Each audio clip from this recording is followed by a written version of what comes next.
नमस्कार दोस्तों, स्वागत है हमारे यूट्यूब चैनल एग्ज़ाम सिटी में। बात करेंगे यूपी एनएम 2800 ग्रेड पे को लेकर। तो इससे पहले अभी तक हमारे यूट्यूब चैनल एग्ज़ाम सिटी को आप लोग सब्सक्राइब नहीं किए हैं तो प्लीज़ सब्सक्राइब कर लीजिए, साथ में बेल आइकन प्रेस कर लीजिए ताकि हर लेटेस्ट वीडियो के नोटिफिकेशन आप सभी को मिलते रहें। तो यूपी एनएम 2800 ग्रेड पे को लेकर के 12 तारीख को जो सुनवाई हुआ उसमें अब अगली डेट लग चुकी है और जो याचिकाकर्ता थे यानी जो कोर्ट में याचिका दायर किए थे उन्हीं की तरफ से डेट अगला मांगा गया था, क्योंकि सरकार की तरफ से कुछ और उसमें लगा दिया गया था। उसको पढ़ने के लिए ये समय मांग लिए हैं। तो फिर अगला डेट 27 फरवरी लग चुका है और जो भी कुछ है अपडेट 2800 ग्रेड पे को लेकर के कैसे मिल सकता है, कब तक मिल जाएगा, सब कुछ लाल साहब जो अभी तक स्लीपिंग मोड में थे अब वो जग चुके हैं। उन्हीं के माध्यम से आप लोग सारी जानकारी ले सकते हैं। आइए उनके ऑडियो के माध्यम से बताते हैं सारी जानकारी। नमस्कार बोलता हूं और इस ऑडियो के माध्यम से उनसे क्षमा याचना मांगता हूं कि बीच में बहुत अंतराल के बाद मैं ये ऑडियो सेंड कर रहा हूं, क्योंकि कुछ लोगों से मैं बता दूं कि सोशल मीडिया से मैं बिल्कुल दूरी बनाया हुआ था 3 महीने तक, क्योंकि 11 फरवरी को समीक्षा अधिकारी का एग्जाम था, उसकी तैयारी में लगा हुआ था। इसलिए सोशल मीडिया और कुछ खास लोगों से पिछले 3 महीने में बात करने में समर्थ रहा हूं, जिसके लिए मैं इस ऑडियो से आप लोगों से क्षमा मांगता हूं। कई भाई लोग फोन करके पूछते थे कि भैया ऑडियो नहीं आ रही है आपकी, तो चूंकि पिछले 3 महीने से ही मैं लोगों से कांटेक्ट में थोड़ा सा नहीं था। अब मैं काम वाली बात बताने जा रहा हूँ ऑडियो के माध्यम से, चूंकि मेरा एग्जाम बीत गया है, सकुशल संपन्न हो गया है, पेपर भी ठीक हो गया है, लेकिन कुछ बातें आप लोगों के बीच में मैं शेयर करना चाहता हूँ।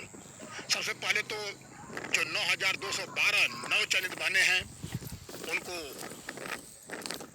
पहली एग्रीमेंट जो लग गई है जनवरी में, उसके लिए बहुत बहुत बधाई देता हूँ। भगवान करें कि यथाशीघ्र जो महंगाई भत्ता है जो 50% होने वाला है वो अभी मार्च के बाद हम लोगों को मिलने लगे, ताकि थोड़ा सा सैलरी में इजाफा हो जाए।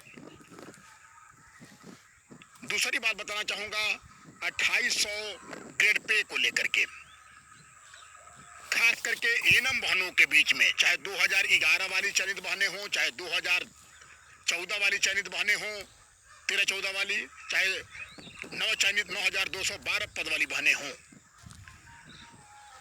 वह इस असमंजस में पड़ी हुई है कि कोर्ट में जो कुछ चल रहा है उसमें क्या कुछ होने वाला है, क्या कुछ हो सकता है, क्या कुछ हम लोगों को करना चाहिए। तो मैं तो यही अपने ऑडियो के माध्यम से बताना चाहूँगा कि अभी तक जो चल रहा है वो ठीक चल रहा है, बहुत ज़्यादा घबराने की आवश्यकता नहीं है। अगर सभी लोग टुकड़ों में बढ़ करके कोर्ट में जाएंगे तो यकीन मानिए जो मिलने की संभावना है उसमें समस्याएं पैदा हो जाएंगी। जो पुरुष BHW वाले लोग हैं जो लंबे समय से संघर्ष करते आ रहे हैं, याद कीजिए उनको संघर्ष को कि उन्होंने बहुत लंबा संघर्ष किया है, कई बार जा करके उनको जेल में भी समय बिताना पड़ा है। कुछ लोग ऐसे संघर्षी हैं जिन्होंने 2-2, 3-3, 4-4 दिन, 1-1 हफ्ते तक जेल में अपना समय बिताया हुआ है, तब जाकर कुछ सफलताएं। तो सब लोग मिलकर उनका साथ दीजिए, अन्यथा अलग अलग मांग होंगी तो सरकार किसी को कुछ देगी नहीं। जो भी लोग नए अपील करने जा रहे हैं हाई कोर्ट में, उनसे निवेदन है कि अगर बार बार आप लोग नए केस दाखिल करेंगे तो उससे समस्याएं बढ़ती चली जाएंगी, उससे कोर्ट का डिसीजन आने में लंबा समय लगने लगेगा। इसलिए जो लोग जुड़ गए हैं वह लोग केस को मजबूती के साथ लड़ाई लड़ें, ताकि आगे कोई दिक्कत हो तो उसमें सभी लोग मिलकर साथ दे सकें। न कि आए दिन नए याचिकाएं दाखिल होती चली जाएंगी तो उसमें कोर्ट का डिसीजन आने में समय लगेगा। तो इसको आप लोग ध्यान दें। मैं नए चयनित लोगों से कहना चाहता हूं कि आप लोगों ने वो कहावत तो सुनी होगी कि आधी छोड़ पूरी को धावे, पूरी मिले ना आधा पावे। अर्थात जो लोग लड़ाई लड़ रहे हैं उनके संघर्षों को देखते हुए उनका साथ दीजिए, क्योंकि वो भी आपके साथ ही संघर्ष कर रहे हैं और आपकी समस्या उनकी समस्या है, उनकी समस्या हम लोगों की समस्या है। याद कीजिए वो कोरोना का समय, जब कई बीएचडब्ल्यू पुरुष अभ्यर्थियों ने समाज सेवा करते हुए अपने प्राण गंवाए, तो सरकार से मांग माननी होगी। ब्रजेश पाठक के सामने बार बार निवेदन करना होगा, जो हम लोग स्वास्थ्य मंत्री जी हैं। हर समस्या को के लिए मुख्यमंत्री जी के पास जाएंगे, समस्या का समाधान संभव नहीं हो पाएगा। तो जो भी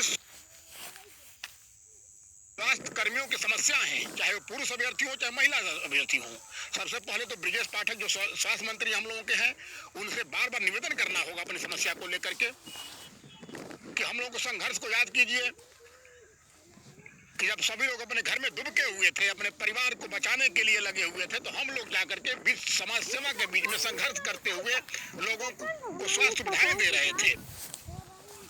तो हमको वेतन कितना कम मिलता है? कोर्ट में भी आप रिजवाइंडर के माध्यम से, अपने वकील के माध्यम से ये बात बताएं कि जब हमारा वेतन इतना कम रहेगा तो हम गुणवत्तापूर्ण सेवा कैसे कर पाएंगे, जबकि हमारे ऊपर स्वास्थ्य की पूरी रीढ़ टिकी हुई है। तो किसी भी देश का संपूर्ण विकास तभी हो सकता है जब वहां पे स्वास्थ्य सेवाएं सुलभ हों। कोर्ट में दुहाई दीजिए कि हम लोगों का वेतन बहुत कम है, इससे गुणवत्ता देना संभव नहीं हो पा रहा है, क्योंकि आर्थिक समस्याएं पीछा नहीं छोड़ रही हैं। तो सभी लोग एक साथ होकर लड़ाई लड़ें। इसी बीच में पुरुष बीएचडब्ल्यू वाले भाइयों से कहना चाहूंगा कि चूंकि हम लोग आप लोगों के अनुज हैं, आप लोग अग्रज हैं, तो अग्रज की भूमिका निभाइए और ईमानदारी के साथ निभाना चाहिए। आप रिजवाइंडर में लगाइए, जब काउंटर में सरकार ने ये लिखा हुआ है कि 2 साल के लिए हम 2800 ग्रेड पे दे सकते हैं, 1 साल के लिए नहीं दे सकते हैं, तो अपने आप रिजवाइंडर में ये बात बताइए कि हमारे साथ ऐसे लोग भी आची बने हुए हैं, ऐसे लोग भी संघर्ष कर रहे हैं जो 2-2 साल का प्रशिक्षण लिए हुए हैं। तब कोर्ट कोई ना कोई डिसीजन देने में विवश हो जाएगा। और बात बताना चाहूंगा कि अब इस जोड़ी बार बार सरकार के माध्यम से अपने राजनीतिक कर्तव्यों का निर्वहन कर रहे हैं। जनप्रतिनिधियों के माध्यम से वो सरकार तक बात पहुंचा रहे हैं कि 2800 ग्रेड पे सबको मिलना चाहिए। तो सब लोग जहां लगे हुए हैं, हम लोग बैठे नहीं हैं। पिछले 3 महीने से मैं कोई ऑडियो नहीं बनाया था, लेकिन ये ऑडियो बना रहा हूं तो हम लोग सोए नहीं हैं। अपने हक के लिए, अपने अधिकार के लिए हम लोग जगे हुए हैं। और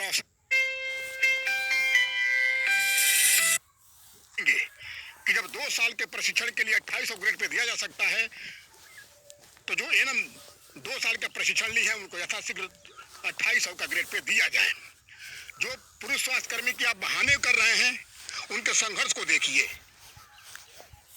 अगर उनका वेतन नहीं बढ़ेगा तो गुणवत्ता नहीं आ पाएगी, तो कुछ ना कुछ होगा।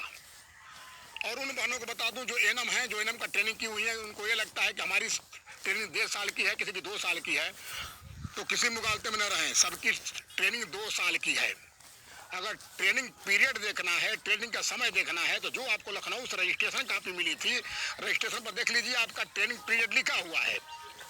अगर किसी का अप्रैल 2013 से अक्टूबर 2014 लिखा है, चाहे मई 2014 लिखा है, तो आप ऐसे ही 2 साल के पात्र हो गई।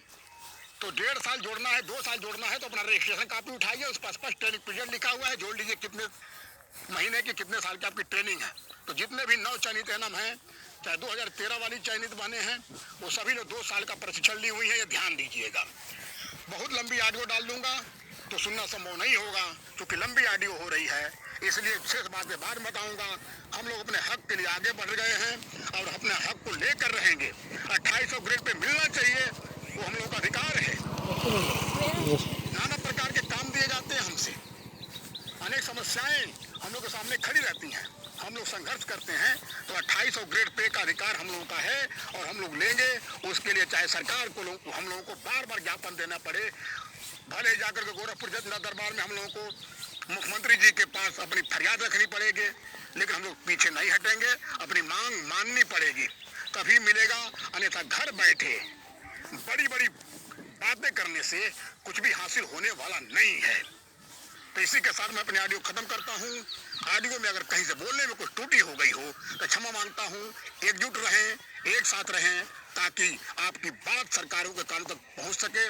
मैं उन पुराने धुरंधरों से निवेदन करना चाहूँगा जो सुप्रीम कोर्ट से लेकर हाई कोर्ट तक लड़ाई लड़े थे।